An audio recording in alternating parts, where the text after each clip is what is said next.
আমরা বাচ্চাদেরকে সবসময় পুষ্টির জন্য গরুর মাংস কিছু রাখি আর কি। তার সাথে আমার পছন্দের খাবার নেহেরি, এবং এটা চাইনিজ স্টাইলে, এবং ফলমূল, এটার সাথে দুধ থাকে, ফালুদার কাছাকাছি বাট ফালুদা না।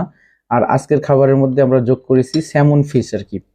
আর এটা হচ্ছে গরুর মাংস এবং পেঁয়াজের মতো একটা একটা সবজির মতো হয়, বড় পেঁয়াজ, তার পাতা। আর এখন আমি আপনাদেরকে দেখাচ্ছি, এটা কিন্তু একদম মানে আমরা মুসলিম এবং হালাল খাবার খাই। অনেকে আজে বাজে কথা বলেন যে হালাল কিনা হারাম কিনা। আসলে চায়নাতে 3 কোটি মুসলিম, তো হালালের তো জন্য আলাদা জায়গা আছে। আমরা হালাল জায়গা থেকে মুসলিম মানে মুসলমান, আমরা সেখান থেকে কিনি। এবং এইগুলো হচ্ছে তারা এত সুন্দরভাবে পরিষ্কার করে এবং প্রত্যেকটাতে হালাল স্টিকার দেওয়া। মুসলিমরা এই সব দোকান থেকে কেনে। এটা হচ্ছে উরুমুচি অথবা সিনচিয়াং প্রভিন্স যেটা আছে, যেখানে উইঘুর মুসলিমরা থাকে, সেখান থেকে এই খাবারগুলো আমাদের আসে।